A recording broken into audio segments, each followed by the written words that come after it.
আমাদের অনেকেরই মনে হয় আমাদের পাপের পাল্লা বোধহয় এতই ভারী হয়ে গেছে যে আল্লাহ আর আমাদের ক্ষমা করবেন না। আমরা নিরাশ হয়ে পড়ি, হতাশ হয়ে যাই। কিন্তু আপনি কি জানেন বানি ইসরায়েলের এক ব্যক্তির কথা, যে একজন নয়, 10 জন নয়, বরং 100 জন মানুষকে হত্যা করেছিল, তবুও মহান আল্লাহ তাকে ক্ষমা করে দিয়েছিলেন। আজ আমরা আলোচনা করব সাহিহ বুখারীর সেই বিখ্যাত হাদিস নিয়ে, যা আমাদের শেখায় আল্লাহর দয়ার সাগর কতটা বিশাল। আর ভিডিওটির শেষে আমরা জানব এক অদ্ভুত রহস্য, কেন আল্লাহ তাকে পাপাচারীদের শহরের কাছেই মৃত্যু দিলেন, কিন্তু তবুও তাকে জান্নাত দান করলেন।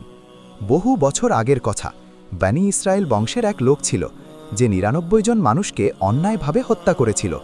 সে ছিল এক ভয়ঙ্কর অপরাধী। কিন্তু হঠাৎ একদিন তার অন্তরে এক অদ্ভুত অস্থিরতা তৈরি হলো।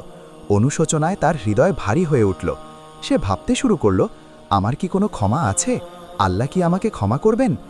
তারপর সে তার এই ভয়ঙ্কর পাপের বোঝা নিয়ে একজন আবিদ বা ইবাদতকারীর কাছে গেল। মনে রাখবেন, আবিদ আর আলেম এক নয়। আবিদ হলেন যিনি দিন রাত ইবাদত করেন, কিন্তু দিনের গভীর জ্ঞান বা শরীয়তের প্রজ্ঞা সবসময় নাও থাকতে পারে। লোকটি গিয়ে জিজ্ঞেস করল, আমি 99 জন মানুষকে হত্যা করেছি, আমার কি তওবা করার কোনো সুযোগ আছে? আবিদ যখন এই ভয়ঙ্কর কথা শুনলেন, তিনি ভয় পেয়ে গেলেন। আল্লাহর রহমতের বিশালতা না বুঝেই তিনি বলে ফেললেন, না, অসম্ভব, তুমি 99 জন মানুষকে হত্যা করেছ, আল্লাহ তোমাকে কখনোই ক্ষমা করবেন না। এই কথা শুনে লোকটি ভীষণ নিরাশ হয়ে পড়ল। রাগে, হতাশায় সে সেই আবিদকেও হত্যা করল। এভাবেই তার খুনের সংখ্যা পূর্ণ হল 100 জনে। হতাশা চরমে থাকলেও লোকটির অন্তরে এক চিলতে আশা তখনও ছিল।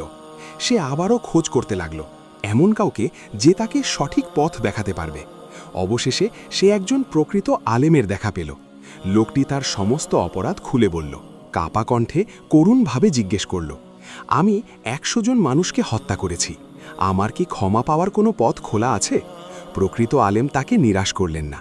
তিনি ধীরস্থিরভাবে বললেন, অবশ্যই, তোমার আর তোমার তওবার মাঝে কে বাধা হতে পারে? যদি আল্লাহ তোমার জন্য তওবার দরজা খুলে রাখেন, তবে কে তোমাকে তা থেকে আটকাতে পারবে?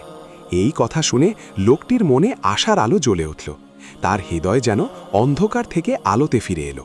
কিন্তু আলেম তাকে শুধু তওবা করতে বললেন না, তিনি দিলেন একটি গভীর ও কার্যকর পরামর্শ। তিনি বললেন, শোনো, তোমাকে এই শহর ছেড়ে চলে যেতে হবে। এই শহরটি খারাপ লোকদের দ্বারা ভরা। এখানে থাকলে তুমি আবারও পাপে জড়িয়ে পড়বে। তুমি অমুক দেশে চলে যাও, সেখানে একদল মানুষ আছে যারা আল্লাহর ইবাদতে মগ্ন থাকে। তুমিও তাদের সাথে ইবাদত করতে শুরু করো, আর নিজের পুরনো শহরে কখনোই ফিরে এসো না। এখানে রয়েছে একটি গভীর শিক্ষা। কেন আলেম তাকে শহর ছাড়তে বললেন? কারণ মানুষের পরিবেশ তার চরিত্রে বিশাল প্রভাব ফেলে। হাদিসে এসেছে, ভালো মানুষের সঙ্গ হলো কস্তুরী বিক্রেতার পাশে বসার মতো। আপনি আতর কিনুন আর না কিনুন, তবুও তার সুঘ্রাণ আপনার কাছে পৌঁছাবেই। আর খারাপ সঙ্গ হলো কামারের আগুনের পাশে বসার মতো। আপনার কাপড় পুরুক বা না পুরুক, আগুনের শিখা আর ধোঁয়া আপনাকে স্পর্শ করবেই। আলেম জানতেন, এই খুনি ব্যক্তি যতক্ষণ তার পুরনো পরিবেশে থাকবে, তার খুনের নেশা আবারও জেগে উঠতে পারে। পুরনো বন্ধুরা তাকে আবারও পাপের পথে টেনে নিয়ে যাবে। তাই তওবা কবুল হওয়ার জন্য এবং সঠিক পথে টিকে থাকার জন্য পরিবেশ পরিবর্তন করা ছিল তার জীবনের সবচেয়ে বড় সিদ্ধান্ত।